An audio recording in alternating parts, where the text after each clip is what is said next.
En la Argentina, de lo inaceptable, pero con una alta tolerancia,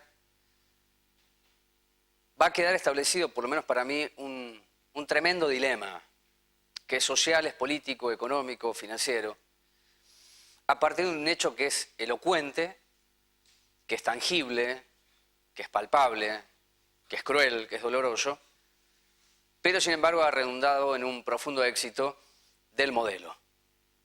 Ustedes saben que en su momento, cuando el ministro de Economía, Kicillof, tuvo que responder a propósito de la medición de pobreza, digo en términos técnicos, utilizó una frase que está muy en boga y que remite a la interpretación vacía del progresismo. Dijo: nosotros no estigmatizamos. No hace mucho tiempo pude hablar con Cynthia Poc, antes que la patota de Moreno la sacara a patadas del INDEC, y ella entregó una definición muy valiosa si realmente creemos que los datos públicos pueden ser una herramienta popular. ¿Qué dijo Cynthia Poc? Que la medición es un instrumento para apoderarse de él y discutir las políticas que no tenemos. No hace mucho tiempo, es decir, no en otra Argentina, sino en esta Argentina, la medición partía de un elemento básico que lo tienen muchos países, que es establecer cantidades, no calidades, aunque hay algo de esto, y que a partir de un número se define una línea quién es pobre o quién es indigente.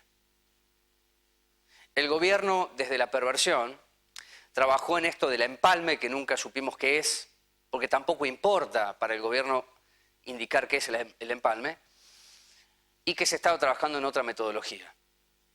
La cuestión, la razón, el fondo de esta historia es que este gobierno jamás va a dar lo que ya tiene, porque se caería a pedazos lo que ha sido la tremenda inclusión. Es una cuestión de filosofía política, hasta de alta política, no de baja política. Y la oposición, en su conjunto, coincide en que el gobierno dejó de hacer esto y que le está mintiendo a la población. Por lo tanto, la pregunta central sería: si Scioli no es presidente y es otro quien llega a la presidencia, ¿qué hace con esto? Es decir, ¿cómo lo desarma? ¿Planta un nuevo INDEC y le dice a la población que el kirchnerismo dejó un 30% de pobres? Con la cultura del no importa cómo, ese gobierno, en caso que no sea del oficialismo, es decir, en caso que no sea Scioli, tendrá por delante una batalla que no es política, sino cultural, severamente cultural. Si es Scioli, casi que está garantizado que la trampa y la mentira sea en continuidad. Porque la razón más de fondo, si quieren ustedes, no es una medición técnica, sino, como decía Poc, un instrumento popular que le permite a la sociedad organizada, no con el papá Estado, sino la sociedad organizada, interpelar a la política y a la falta de políticas. Y eso ha desaparecido, por una razón, creo yo, muy elocuente, pero implícita: ¿cómo mirar el abismo? Si nos asomamos y nos damos cuenta de que realmente nos hemos empobrecido, ¿de qué manera hemos transitado 12 años diciendo que no éramos tan pobres? Porque mirar el abismo también nos permitiría saber que los ricos son más ricos. Y van a seguir siendo más ricos, porque el modelo está intacto.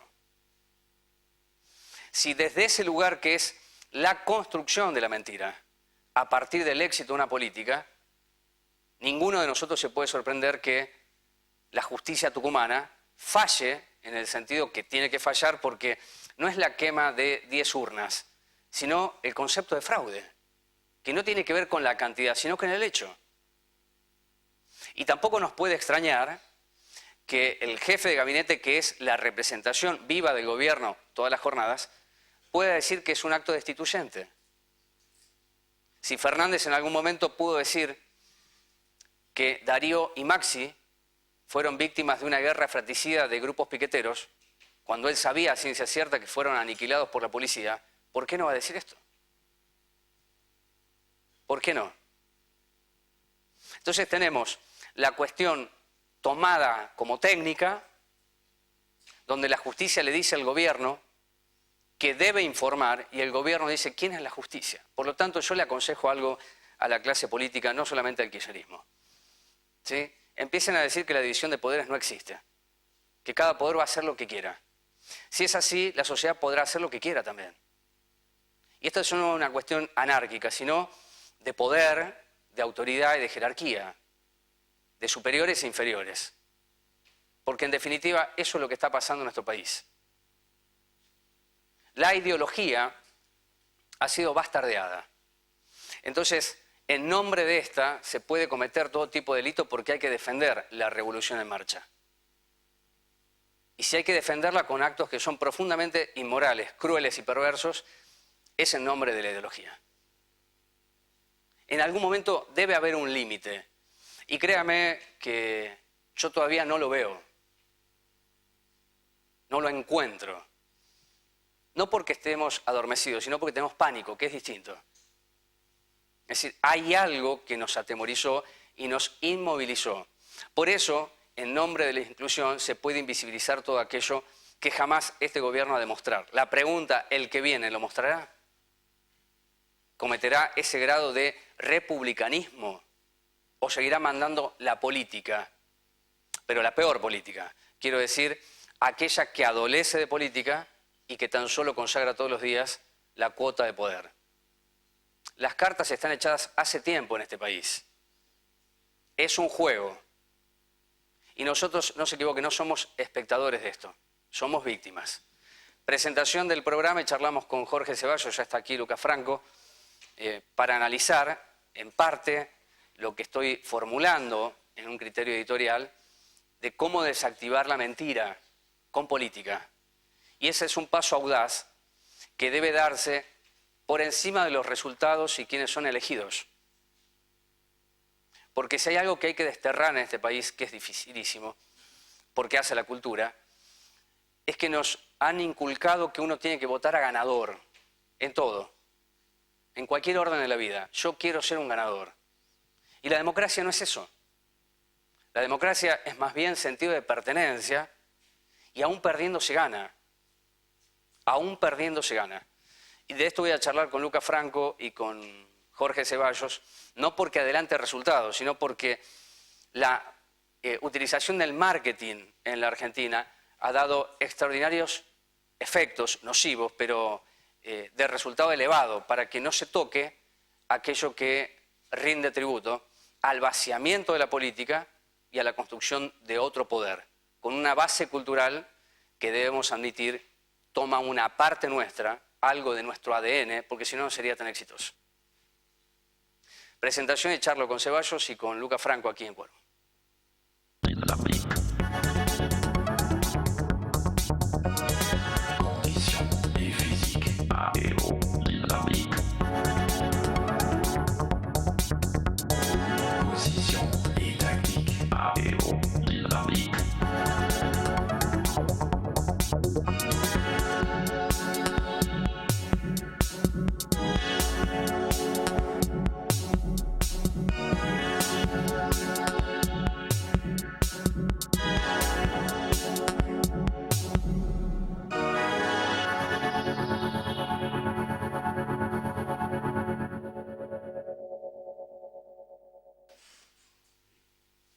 A ver, lo que vamos a escuchar en los próximos días respecto no a un caso, sino a una situación, que no es una paradoja. Tucumán, como feudo, el lugar donde está la casita, donde todos los años los pibes de la primaria, por lo menos recuerdan que allí se fundó la patria en el sentido de la independencia, hoy ciertamente es un caos. No es una paradoja, sino es la consecuencia, la acumulación de hechos que llevan a una situación donde la justicia decide y pone un límite. Límite que puede ser vulnerado por el gobierno nacional ya no por Alperovich, si es que manda la intervención, o puede ser que se espere el fallo del Tribunal Superior de Justicia de Tucumán y luego se apele en la Corte Suprema. Y entonces ingresaríamos en una cefalía porque termina el mandato de Alperovich. Si esto tuviera un resultado más amplio, ¿no?, como suceso, podría decir que la decencia y la igualdad serían dos tópicos interesantísimos para que crezca progresistas. Porque la verdad estamos frente a hechos de indecencia, de impunidad y de un poder casi absoluto.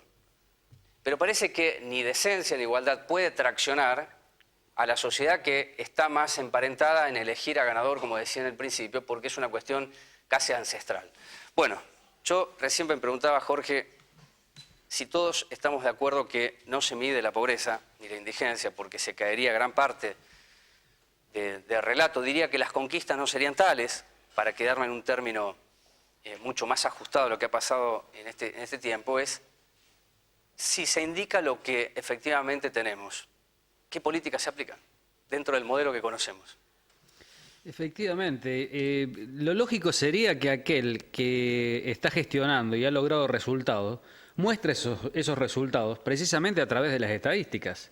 Si hay un gobierno que dice que esencialmente ha privilegiado a los más humildes, lo lógico sería que muestre estadísticas que certifiquen y verifiquen esa afirmación, que digan, bueno, nosotros acá... Es más, los primeros años, durante el primer gobierno de Kirchner, efectivamente había estadísticas y una cosa que se evidenciaba era que la pobreza bajó del 56,4, 52,4, 56,4 del 2002 al cerca del 30%, había bajado una cantidad considerable. Había una estadística y se verificaba el hecho concreto para poder mostrarlo. Ahora, lo curioso es que ahora, se haya primero destruido el Instituto de Estadística, que como bien señalaba POC, tiene que ser un instrumento, digamos, de los sectores populares para adueñarse de las mismas y decir, bueno, ¿hacia dónde vamos? Pero también tiene que ser de la gestión. Una gestión tiene que trabajar. No hay políticas de Estado si no hay estadísticas. Y lo destruyeron. Y ahora se ponen muy nerviosos, como cuando se da la situación que impulsó Victoria Donda, nuestra compañera diputada nacional, que recurrió a la justicia porque ellos han decidido que el Estado no va a mostrar la cifra de pobreza. Arbitrariamente, sin ningún tipo de fundamento. ¿Cuál es el fundamento para no mostrar lo que, según ellos, han logrado erradicar? 5% de pobreza, decían, menos pobre que en Alemania. ¿Y por qué no lo muestran? Traigan las estadísticas. Entonces, como no están esas estadísticas, Victoria no hizo más que acudir al Estado a que ponga a los funcionarios a cumplir con la ley. Y cuando pasa esto, recibe esta agresión realmente tan desafortunada y tan triste por parte de Kicillof hacia ella y de Aníbal Fernández hacia la jueza, ¿no? Uno diciéndole que la jueza no puede meterse en esas cosas, que no sabe lo que pide, y el otro le dice por qué no se pone las plumas si quiere llamar la atención. La verdad, en un país conmovido por las consecuencias de la violencia machista, es muy lamentable que el ministro de Economía y el candidato a diputado tenga ese tipo de explicaciones, Vos ¿no? tenés dos elementos ahí coincidentes, tanto de Fernández como de Kicillof, que son misóginos, lo primero. Y lo segundo es que está claro que no se acepta la división mínima de poderes, porque siempre los poderes tuvieron vasos comunicantes. Sí, sí. Y aquí recordar que el Poder Judicial es aquel que aplica la ley y establece una sanción o una pena, es eso. Sí, sí, sí. Y el Ejecutivo es quien ejecuta y el Legislativo quien legisla. Es decir, parece que retrocedemos tanto que perdimos de vista lo básico. Si se pierde de vista lo básico, puede hasta sonar serio lo de Fernández y muy comprometido de Kicillof. Es decir, aquí hay una degradación tan elevada que no termina de cantar hasta dónde. Yo decía recién, no hay límites. Pues no hay límites. No hay límites. Si vos referías a que por ahí los argentinos no estamos eligiendo en base al criterio de la decencia. Yo creo que, y esto ya entro en el terreno nuestro, del frente, digamos, de progresistas, que creo que nosotros cometimos un error. Porque tomamos, creo que Margarita ha luchado en soledad con esta bandera y en la denuncia a través de OTESUR, entre otras cosas, claro, al gobierno nacional, digamos. Pero por ahí no ha tenido el mismo énfasis dándolo por sentado respecto a que quienes se presentan como opositores, en el caso de Macri, son parte de esa corrupción, porque vienen siendo parte de la primero, parte de los acuerdos en la legislatura porteña. El kirchnerismo. Votaron todo. Todo votaron, Sí. Incluido el casino. Sí, sí. ¿No? El casino para Cristóbal López, todas las cosas. Michetti misma le recriminó en su interna con Macri el tema del juego. ¿No? Sí, sí, No sí. nos olvidemos de eso. Le entregan la obra pública a los amigos. Si el gobierno nacional gasta discrecionalmente, como lo hace con Fútbol para Todo, pero además con la pauta y todos los gastos que hacen propaganda, proporcionalmente el gobierno de la ciudad gasta 10 veces más. 10 veces más gasta Macri, de acuerdo a su presupuesto, respecto a la cifra que gasta el gobierno nacional. Miren si serán parecidos. Pero son tan parecidos que hasta se cruzan los funcionarios. Miremos el caso de Niembro. ¿Quién era el socio de Niembro? El vocero de Casal, el ministro más respaldado que tiene precisamente Scioli en seguridad. Montenegro fue ministro de Seguridad en la provincia, ahora está en la ciudad. ¿Quién propone Macri para acabar con el narcotráfico? ¿No? A Bursaco. Su hermano está detenido en Estados Unidos por el tema de la FIFA, por todos los escándalos de corrupción, ¿no? Es el mismo que fue ministro de Sovich, ¿no? Y recordemos que, bueno, allí sin ningún tipo de licitación, adquiriendo bienes, digamos, práctica bastante extendida en el gobierno de una ciudad, el mismo que ese gobierno el que asesinó al maestro, a Fuentealba.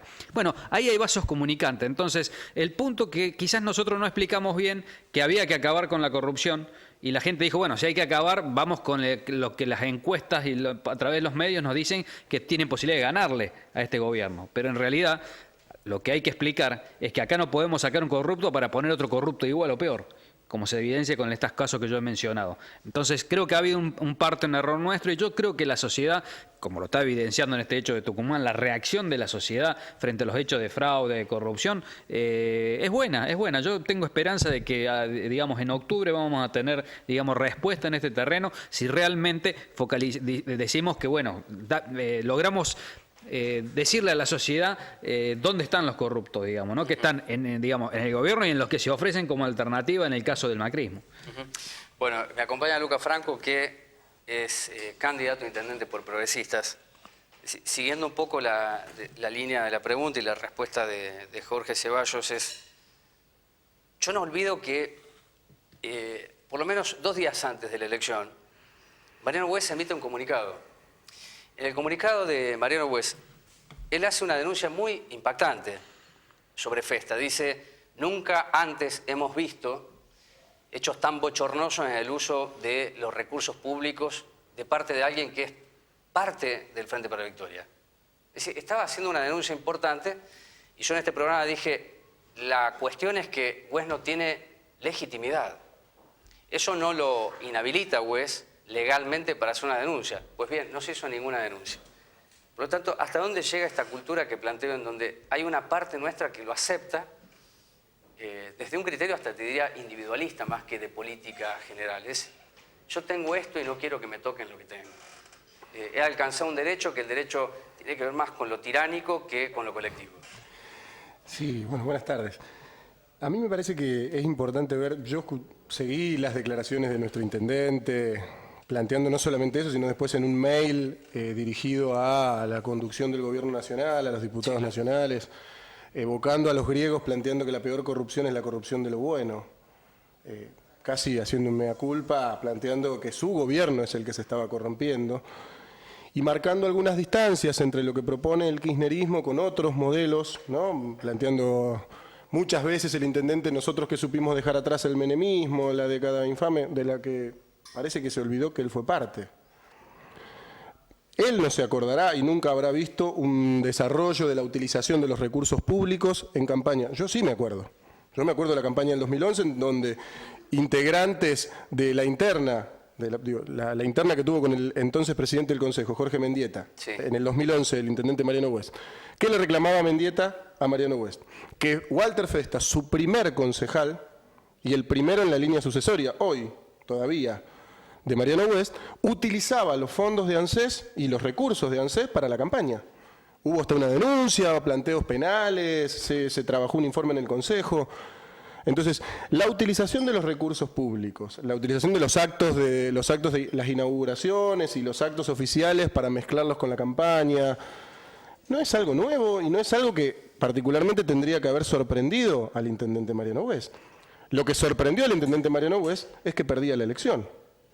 Lo que sorprendió al intendente Mariano West es que se había condensado un ánimo social en nuestra comunidad para castigarlo. Eso es lo que lo sorprendió, lo que lo reveló, lo que hizo que actuara denostando su propio espacio político.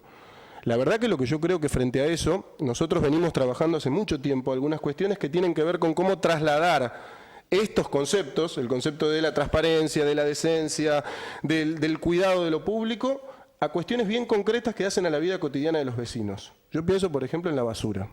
Nosotros trabajamos durante mucho tiempo el despilfarro de dinero público en un contrato que es totalmente absurdo e ineficiente, como es el que tenemos con la empresa El Trébol, que han sostenido sistemáticamente Mariano West a la cabeza y los concejales. Y cuando digo los concejales, digo Walter Festa, que es concejal, y votó a favor del pliego de contratación con El Trébol. Digo, otros candidatos a intendente, está Leonardo Coppola, que también votó a favor y defendió el contrato con El Trébol. Digo, él en ese marco me parece hasta coherente, porque él sigue sosteniendo que mantendría la privatización. ¿Y qué me parece saludable de este proceso?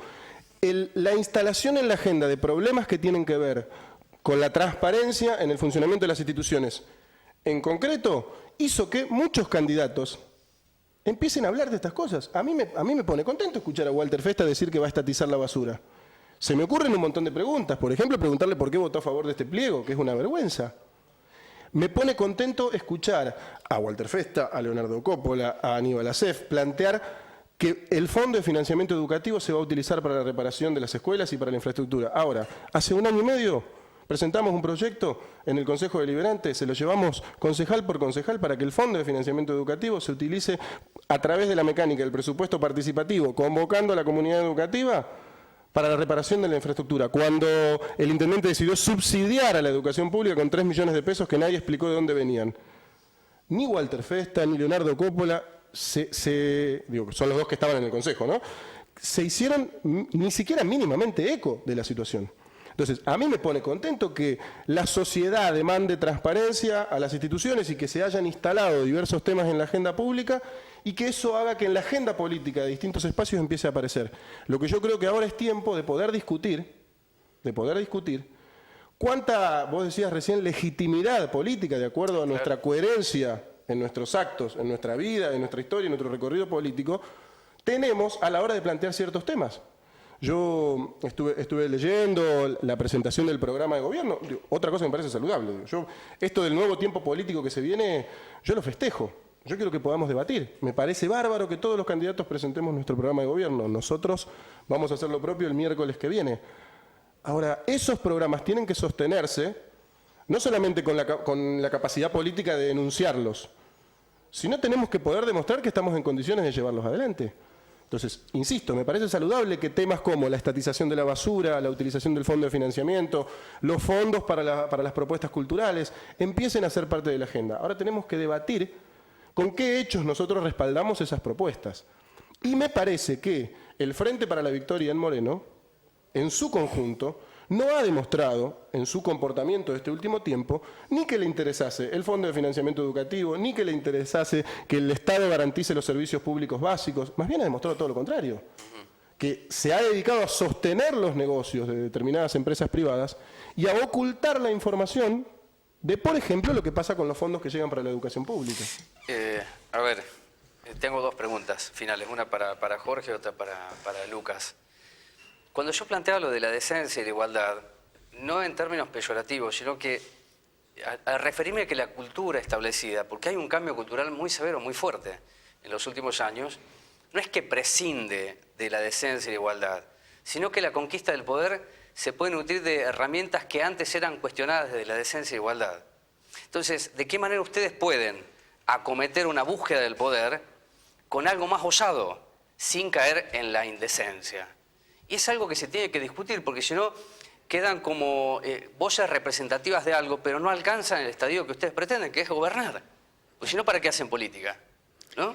Yo no creo que sea solo una cuestión de método, aunque tomo lo que vos planteás, digamos, ¿no?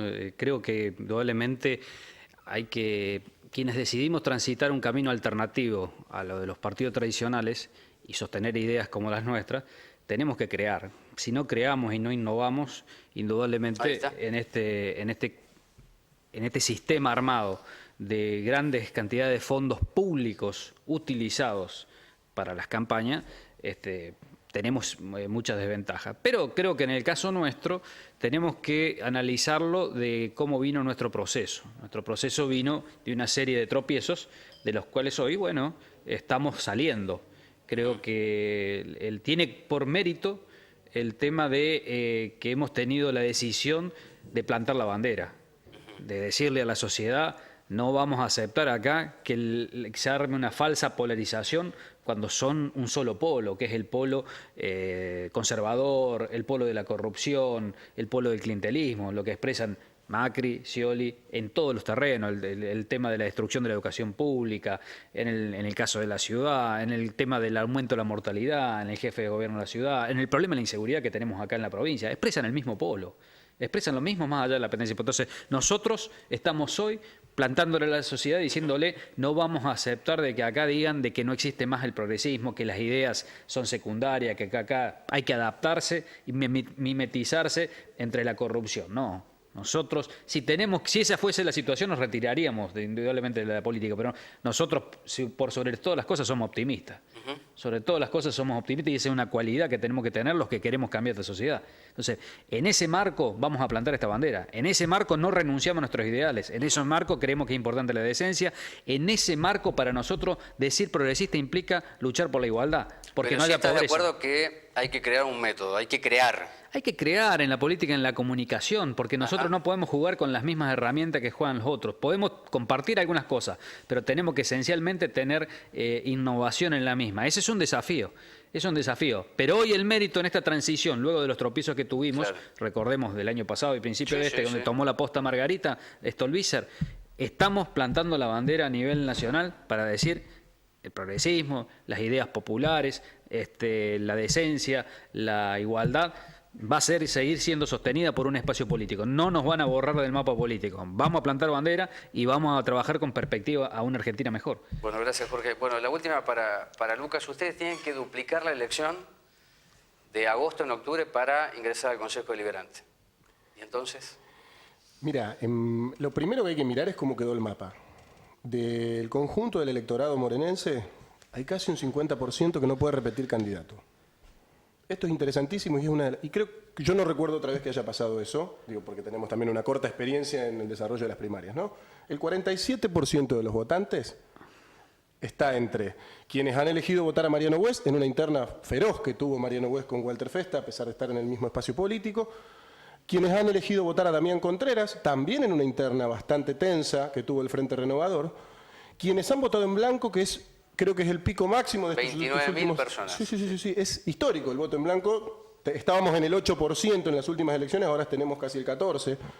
Y los partidos que no han atravesado el piso mínimo para poder participar. En primera instancia, una parte del debate con nuestro electoral tiene que estar concentrado en esos votantes que no tienen hoy a su candidato participando de la elección. Entonces yo quiero poder discutir con esa porción de la sociedad cuál es nuestra propuesta de gobierno. Y después también nosotros identificamos que la elección del 9 de agosto fue un hito histórico en nuestra comunidad, por lo que representó el fin del ciclo de un gobierno que lleva 20 años, de un grupo político que conduce los destinos de este municipio hace 20 años. Eso significó muchísimo en nuestros vecinos. Había una sensación de la necesidad de terminar con el ciclo de Mariano West el 9 de agosto. Y la herramienta que apareció como la más potente, útil, fue la herramienta del Frente para la Victoria. Y con esto lejos estoy de deslegitimar el triunfo de Walter Festa. Lo que sí planteo es que hay una parte de la comunidad de Moreno que decidió ir a participar a la interna del Frente para la Victoria con la urgencia de terminar con el ciclo de Mariano West. Con ellos también queremos debatir. Ahora hay que discutir cómo se va a gobernar Moreno. Y en ese debate queremos poder ser parte con ideas. Yo quiero discutir cuál es la idea del Frente para la Victoria para administrar los servicios básicos de Moreno. ¿Cuál es la idea para mejorar la seguridad? ¿Cuál es la idea para mejorar la salud? ¿Cuál es la idea y cuál es la trayectoria y la experiencia que ya tenemos con algunos espacios políticos? Y me parece que ese debate, la pericia que tengamos en instalar ese debate, es lo que va a hacer que podamos o no crecer en términos electorales, pero además poder ser parte real del debate. ¿Qué quiero decir con esto? Tenemos que volver a discutir por primera vez en mucho tiempo cómo se va a gobernar Moreno. Había una sensación de resignación en las últimas elecciones, en las últimas elecciones ejecutivas, acerca de que era difícil que la cosa cambie. En esta elección hay un primer paso, una página que ya dimos vuelta, que es la página de Mariano Güez. Ahora tenemos que poder discutir de cara a la comunidad cómo se va a gobernar por los próximos 4 años esta comunidad, y nosotros estamos particularmente muy entusiasmados porque creemos que se abre una etapa nueva y queremos ser parte de ese debate. Gracias por estar aquí. Bueno, yo decía en la editorial, termino el bloque porque es completo. Está Rodrigo Amoroso y está la directora de Lupa, o la unidad de pronta atención, que está ubicada aquí en Cuartel Quinto. Para terminar el bloque, cuando dije que a mí no me sorprende el fallo de la justicia tucumana, estoy haciendo un esfuerzo, porque es lo que debía pasar. Si no fallaba la justicia tucumana, la justicia electoral, de la manera que falló, es que se habilita todo, es decir, más de lo que está habilitado hoy. Niembro renunció. La verdad que no hay que agradecerle nada al tipo. Porque si ustedes escuchan bien el mensaje que es semántico, que tiene hoy la política muy encriptado, se dijo, lo que hizo es legal. Bueno, entonces empecemos a revisar que eso está mal si es legal. Desde ya es poco legítimo. Pero si esto está establecido en el capitalismo de amigos, bueno, empiecen a discutirlo, porque no está bien. 21 millones de pesos o 1.000 millones de pesos. Por supuesto que las diferencias son importantes. Ahora, lo que queda establecido es como posibilidad y mensaje. Si arriba se juega así, de arriba no se le puede dar ningún mensaje abajo. No se puede recomendar nada abajo. Y abajo es lo que tenemos. Y es lo que duele. Y es lo que nos lacera. Si es que queremos mirar el abismo. Ahora, si miramos la otra película, por ahí seguimos aplaudiendo. De mi parte no tengo la menor intención de hacerlo. Ni ahora ni antes. Mañana menos. Vamos a la pausa y luego hablamos con la directora de Lupa. ¿Sí? Está Rodrigo Amoroso. Porque vamos a escuchar las propuestas del FIT, que está en carrera porque no son 3 fuerzas, son 5 fuerzas. Y hay que ser respetuosos de la voluntad popular. ¿Nos enseñaron eso? Ya venimos.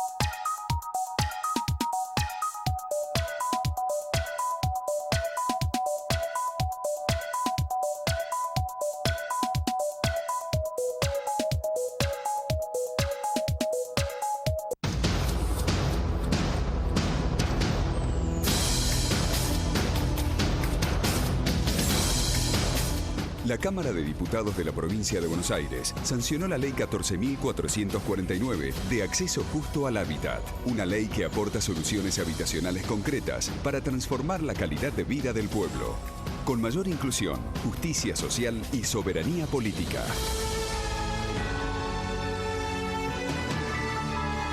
Diputados, Provincia de Buenos Aires.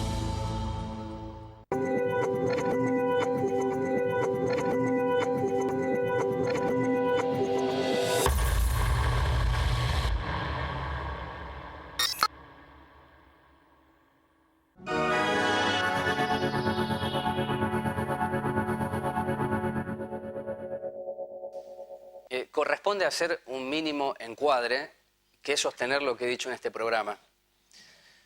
Y que para muchos es difícil aceptarlo, pero bueno, asumo el desafío, lo hago todos los días mientras puedo. Moreno necesita un hospital más.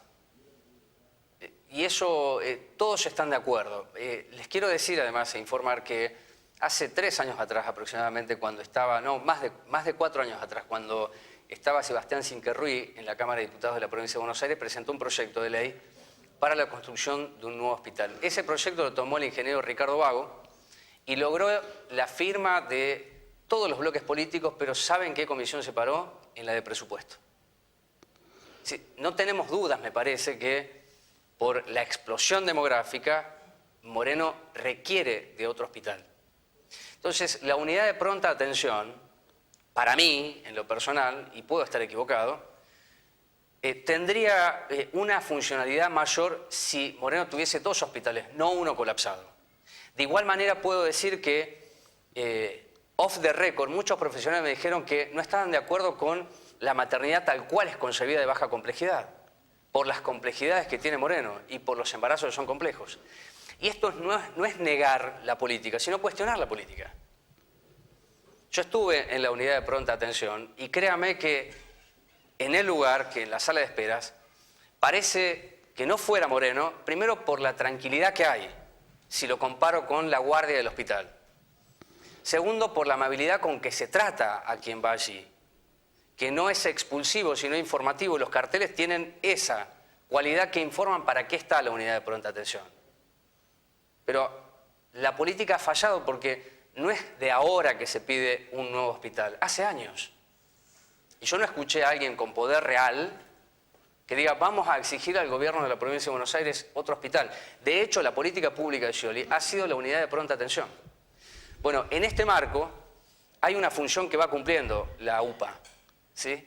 El primer centro de derivación que tiene la UPA es el Mariano y Luciano de la Vega.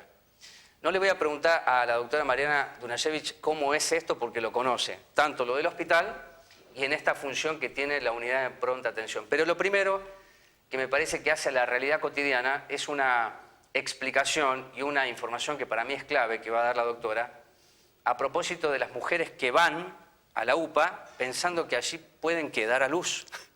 Gracias por estar aquí, doctora. No, al contrario, buenas tardes para vos, para la audiencia. Sí, la verdad es que se han hecho ya, cumplimos 2 meses esta semana que pasó, de haber inaugurado, todo muy rápido, y ya tenemos 3 partos. Pero la verdad es que, bueno... ¿3 partos? 3 partos. ¿Y cómo hicieron? Y estamos preocupados porque en realidad no hay neonatólogos, no hay obstetras. Providencialmente el médico que estaba de guardia cuando vino un bebé en pelviana, fueron 3 chancletas, 3 nenas. 3 nenas.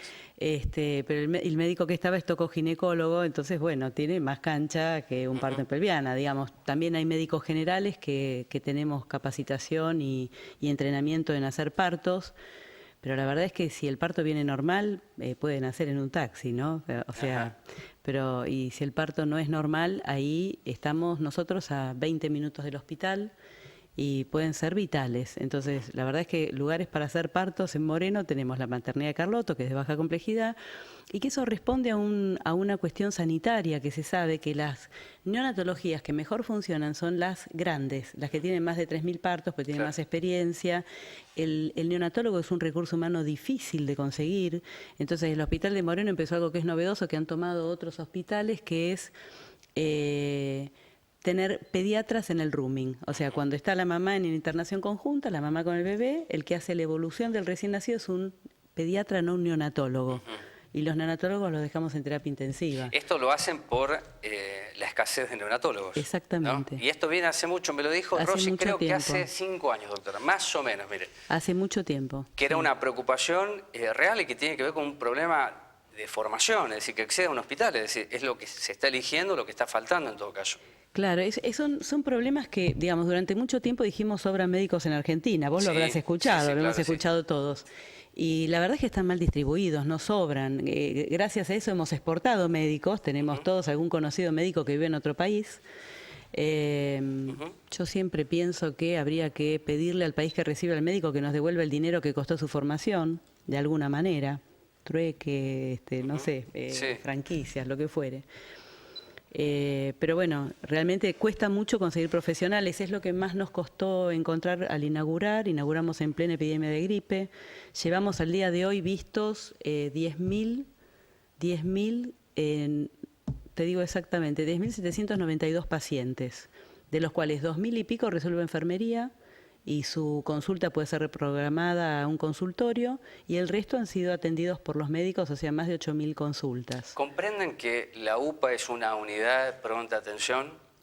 El día que estuve ahí, por lo menos yo me traje un insumo, es decir, además de mirar y charlar con algunas enfermeras, es que muchos van porque esperan que se los atienda, no importa qué patología tenga, es decir, consideran que ahí está al alcance un derecho, es decir, el acceso a un derecho, ¿no? Después se encuentran ustedes con esa dificultad de informarles, porque quiero decir que quien ha ido a la UPA, los carteles son muy claros. aquí se entiende, hay colores, que me lo explicaba usted, es decir, está para esto, no para más, pero se encuentra con emergencias y con situaciones que tienen que resolver. Claro, porque además de la emergencia, que es el cuadro médico, digamos, donde la vida está en peligro, también está la urgencia, que es aquello que irrumpe en el cotidiano de la gente subjetivamente y lo compele a consultar, digamos, le da esa sensación de que de manera urgente tiene que resolver su problema de salud. Esto también lo contemplamos. De hecho, nos pasó que una mujer que iba, porque le dolía acá, y porque la anginite, porque en realidad era una cuestión de violencia de género. Esa mujer terminó viniendo, habiendo recibido a patadas de su pareja. Hicimos la intervención. Por suerte, estamos articulando bien la red, a pesar del poco tiempo que funcionamos con los centros de salud. Ahí cerca tenemos uno donde hay trabajadoras sociales que trabajan con protección de derechos. Ayer recibimos una nena golpeada también para hacerle una evaluación, dejar constancia de digamos, no era mucho, pero de que sí tenía evidencias físicas de maltrato. Entonces, no siempre lo que parece banal a priori es banal realmente. O por ahí ver una nena con una desnutrición crónica, con muy bajo peso y que no fue estudiada porque la mamá se fue a Paraguay, volvió, nunca tuvo estudios, y bueno, decir, bueno, esta nena qué bueno que vino porque la puede orientar a dónde puede consultar para hacer todo un laboratorio para descartar enfermedades. Y respecto a lo que vos decías, Rubén, es el tema del acceso a la salud. Hay una autora brasilera que es Sonia Fleury, que dice que el tener que emigrar para acceder a la salud es una expresión del contraderecho. Claro. Por eso nosotros estamos muy contentos de que en ese lugar de Moreno, de 55.000 habitantes, poder estar ahí cerca de la gente que más necesita, porque son asentamientos, y gente que nos dice, bueno, venimos de otro lado hasta acá porque nos gusta cómo nos atienden. Y ver que, bueno, que ese 4% de pacientes rojos, digamos, de que fueron 81 en total, realmente tal vez algunos no hubieran llegado a otro centro asistencial si no hubiéramos estado nosotros ahí. Fíjese, doctora, iría a contramano de lo que decía en el bloque anterior, pero usted lo trae sobre los números. Y por eso yo quería introducir el tema del derecho, que ustedes pueden hacerlo mejor que esté al alcance y un poco más. Ahora, para acceder a un derecho falta mucho por lo menos de mi criterio, porque Moreno necesita otro hospital, estamos de acuerdo en eso. Sí, pero digamos, yo creo que hay que ver toda la realidad, pero no solamente mirar la falta, ¿no? Me parece que en estos últimos años, desde hacía mucho nos inauguraban hospitales. Acá en Moreno adquirimos una maternidad y una unidad de pronta atención.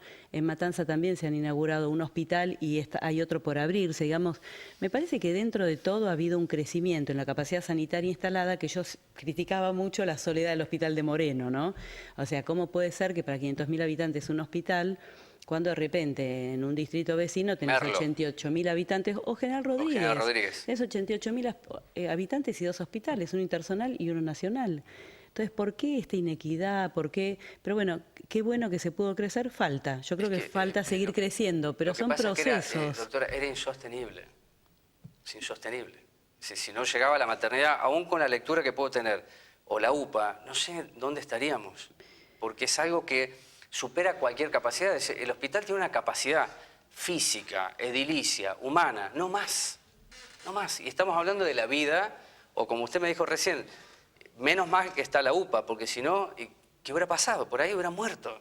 Y estamos hablando de eso.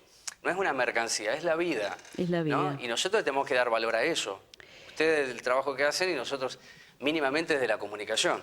Es notable que, por ejemplo, la unidad sanitaria de Anderson, que está a 7 kilómetros y tiene guardia 24 horas, no bajó la demanda. O sea, nosotros asistimos, el 90% de la población es de Cuartel Quinto y en Anderson la demanda no bajó. Y está a 7 kilómetros. ¿El 10%, digamos. ¿Cuánto me dijo? ¿El 90%? El 90% es de Cuartel Quinto. ¿Y el 10% restante? Teníamos un 4% de José Cepaz, que habría que volver a ver ahora que inauguró la UPA de José Cepaz, si ese 4% lo absorbe. Claro. Y hay otros que vienen o de Moreno Sur, o de Mariló, o de Trujuy, digamos, gente que a lo mejor va a visitar a un familiar en Cuartel Quinto y hace una consulta. Porque lo he preguntado, pero ¿cómo? O, por ejemplo, un señor que me decía que venía de Ituzaingó porque le gusta cómo atendemos en la UPA, digo, pero usted tiene en Hurlingham otra UPA, entonces, bueno, la verdad es que le queda más cerca. Sí, yo lo decía en la presentación de la charla que mantuve con la doctora Dunayevich, que llegar a la UPA parece que no fuera Moreno, en el sentido de lo que puede uno observar en el hospital, que es la cantidad, ¿no? Y las dificultades. Están sentados y hay una voz de un locutor que dice pase a tal box. Y bueno, debería ser eso. Además de eso es la prestación que ustedes pueden dar. Le hago dos preguntas finales, doctora. ¿El plantel profesional está completo? Todavía no. Porque claro, la UPA no es una excepción. Si decimos que hay dificultades operativas y además de la obtención de recursos humanos por todo lo que uno puede indagar, que es la oferta en lo privado, las dificultades de lo público, bueno, y la UPA, que es algo novedoso, ¿qué es lo que no tiene y debería tener en materia de recurso humano profesional? Bueno, cada vez que he tenido oportunidad convoqué pediatras pediatras o generalistas que atiendan niños, porque hay días que tenemos solamente atención de adultos y no tenemos gente que se anime a ver niños pequeños. Entonces, bueno, eso sí, eso, bueno, aprovecho. ¿No se consigue? Es un recurso humano más difícil de conseguir el pediatra. Sí, así como hay pocos neonatólogos, también nos están faltando pediatras. Y por lo que están viviendo, ¿no sería imprescindible un neonatólogo? Espero que no, espero que... Si usted viera a decir, por favor, vayan a la maternidad o vayan al hospital, es decir, porque viven una urgencia, ¿no? Sí, de hecho, bueno, a ver, tenemos, por suerte, yo soy médica general, Sí. Digamos, la residencia de medicina general en Moreno tiene muchos años, hay muchos egresados de la residencia y por suerte hemos podido incorporar, porque es gente muy estudiosa, bien formada, que trata muy bien a la gente y que busca resolver sus problemas de salud. También como, digamos, en esto de pensar también en la prevención, estamos pensando en empezar una nueva etapa de dar charlas en la sala de espera, para que ya, mientras la gente espera, pueda tener una capacitación sobre prevención de accidentes o la patología más frecuente que se presenta en la unidad de pronta atención. También como hay mucho asentamiento en la zona, Claro. es importante que las personas que tienen una perforación de 6 metros de profundidad sepan que esa agua no es potable. Agua potable es aquella que ha sido sometida a un proceso de potabilización. Entonces, bueno, alertar sobre ciertas cuestiones locales para promover la salud, que es algo que... Aparte digamos, es el objetivo, ¿verdad? La mejor política sanitaria es la prevención. Es la prevención. ¿no? Entonces, eso nos enseñaron de chicos que era así, ¿no? es mejor prevenir que curar, Claro, tal cual. Pero claro, y la UPA está en un lugar en donde el crecimiento demográfico, yo le he definido a la zona de los hornos, los hornos Sí. 18 de julio, como la mega ciudad dentro de la ciudad, ¿no? Porque es realmente impresionante llegar ahí y ver qué está pasando. Bueno, ahí hay problemas de infraestructura, inaccesibilidad de muchos derechos, y llegó la UPA, entonces la UPA va receptando todo eso. Y ustedes tienen que trabajar, es decir, ¿cómo no expulsar e incluir? Bueno, se requiere un trabajo interdisciplinario que excede a lo que puede hacer la UPA. ¿Eso está en marcha? ¿Se puede hacer? Bueno, por eso también trabajamos en red, porque hay como especificidades, ¿no? Sí. La UPA atiende urgencias y emergencias. Igual, como vos dijiste, tratamos de no expulsar, de resolver y respondemos. También dependemos un poco de la cantidad de médicos que tenemos ese día. Claro. Pero los médicos también se enferman a veces. Sí, Inmunidad robots diplomática no son. no tenemos. Ujú. Así que bueno, pero bueno, en los centros de salud se hacen controles de niños sanos, se puede programar una consulta, trabajamos en red, me mandan pacientes, mandamos pacientes, tratamos de que cada lugar responda a la misión que tiene y trabajar en equipo. Nos reunimos cada tanto, los directores de los centros de salud con los que trabajamos en la unidad de pronta atención, así que trabajando en equipo en general se trabaja mejor. Doctora, la última pregunta, y agradezco mucho su tiempo. ¿Qué es lo que quisiera informar que considera clave para quien está mirando el programa y que se quede con esa información como un insumo de lo que es la UPA, de lo que pueden encontrar allí, porque en algún momento hasta pueden colapsar? No es una cuestión, yo no diría de cantidad, sino hasta tomaría lo que usted dice, que es lo que vi, que es una atención humanizada. Sí. Sí, ¿No? sí, totalmente. Eso es una condición sine qua non para permanecer en la UPA. Y claro. Tratar, atender, o sea, la gente va a ejercer su derecho de acceso a la salud, eso de ninguna manera puede dar lugar a ningún tipo, o sea, una persona que viene en estado de necesidad, ¿qué hacemos? La recibimos, la alojamos, la atendemos, la escuchamos. Y si no es algo que podemos responder, porque no, digamos, si necesita una consulta cardiológica, poder orientarla a dónde puede resolver la consulta. ¿Y ellos toman esa digamos, orientación? ¿La reciben bien a la orientación. Sí, no, en general el trato con la comunidad es bueno, es amable el encuentro. Ajá. Pero hay cosas que, digamos, mucho es patología prevenible, digamos, no andar en moto sin casco, no tomar y conducir, no hacer cosas enojado con artefactos eléctricos, digamos, más que nada es eso. Después, bueno, llevamos 2 meses, creo que tenemos mucho que mejorar como institución y que crecer. Estamos viendo de hacer una cuestión de formación médica continua, no solo con los médicos, sino con todo el equipo. Y bueno, y buscamos siempre la mejora continua y la formación continua, como y estar atentos a escuchar cuáles son las necesidades de la gente del lugar. ¿Cuándo Moreno podría tener otro hospital? Hay presentado ya hace por lo menos 2 años un pedido de ampliación del Hospital Mariano Luciano de la Vega para aumentar las camas. Sí.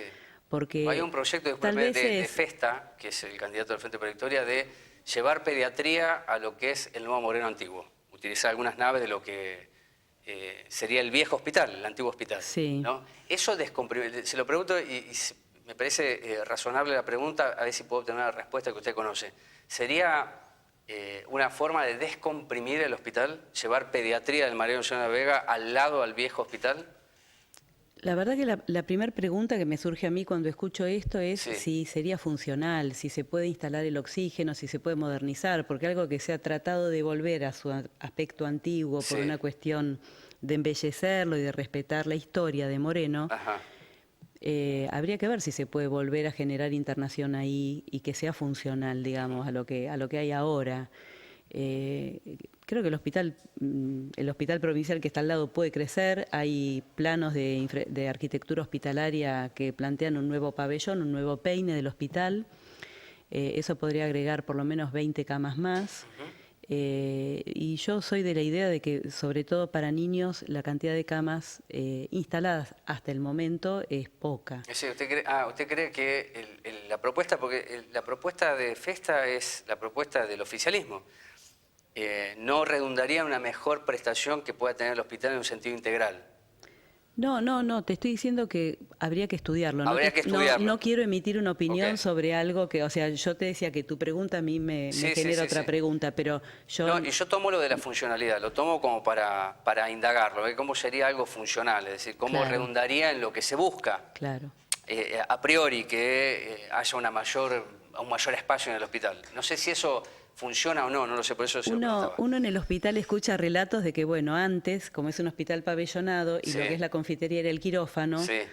llovía, tenían que llevar un paciente al quirófano y salía en el carrito con el paraguas, digamos.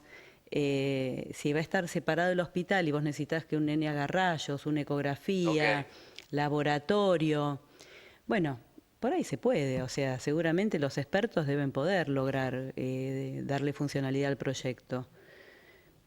Vamos a ver. Que sí o sí, yo creo que es imprescindible generar más internación para niños. Bien, es decir, eso es lo más próximo y la construcción de un hospital es de alta política, sería. Creo que tiene que haber decisión política y Sí, que hay que claro. conseguir obviamente los recursos, Los recursos. ¿no? Ujú. Bueno, está bien allá entonces, en la UPA, se siente bien, ¿no? Sí, la verdad que sí. Es muy lindo el equipo humano, la gente que está trabajando atiende con cariño, cuando hay un rato de ocio los ves que fomentan el compañerismo. Se ha generado un lindo equipo y bueno, tiene que crecer un poco más. Doctora, muchas gracias. Encantada. Y gracias por la información. Bueno, ¿qué hacemos? Amoroso me va a matar a mí. Bueno, no,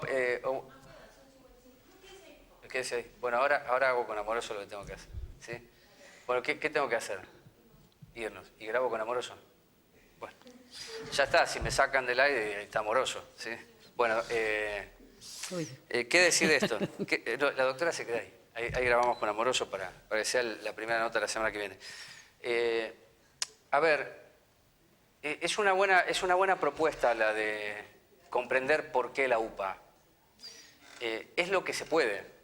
Ahora, si dentro de lo que se puede, el trato es humanitario, como decía la doctora, y lo que puede observar, por ahí está generando esa condición de que no puede ser excepcional lo de la UPA, sino que tiene que ser algo para establecer en un hospital que no es el que tenemos hoy. Que podría ser, como dice la doctora Dunashevich, que es ampliar la capacidad, que es lo que se ha venido realizando en los últimos años. Es decir, el hospital, en el diseño del hospital, se han tomado espacios que antes tenían otra función para dotar de mayor funcionalidad. Y es muy importante entender, y lo tomo lo de la doctora respecto a la propuesta de Festa, que puede ser la propuesta que tomen otros candidatos, de hacer pediatría en lo que es el Nuevo Moreno antiguo. La funcionalidad. Llevarnos eso a nuestra casa y como material de trabajo es saber si es una propuesta que no encaja en la posibilidad sanitaria y tan solo es una mención de campaña que va a una línea de flotación muy dura, que para muchos el acceso a la salud no es fácil, le diría que para algunos es imposible. Esto es lo que tenemos. ¿Necesitamos más? Sí, por supuesto. Usted puede quedarse con lo que se ha hecho, puede quedarse con la elaboración crítica, que no es destructiva, y todos juntos podemos decir, nos merecemos un acceso y un derecho a la salud. Todos, sin excepción. Nos vamos, grabamos con Amoroso ahora, que es muy interesante lo que tiene para traer en cuanto proyecto de la izquierda de cara a las elecciones de octubre. Gracias por estar ahí. La semana que viene nos encontramos. Chao.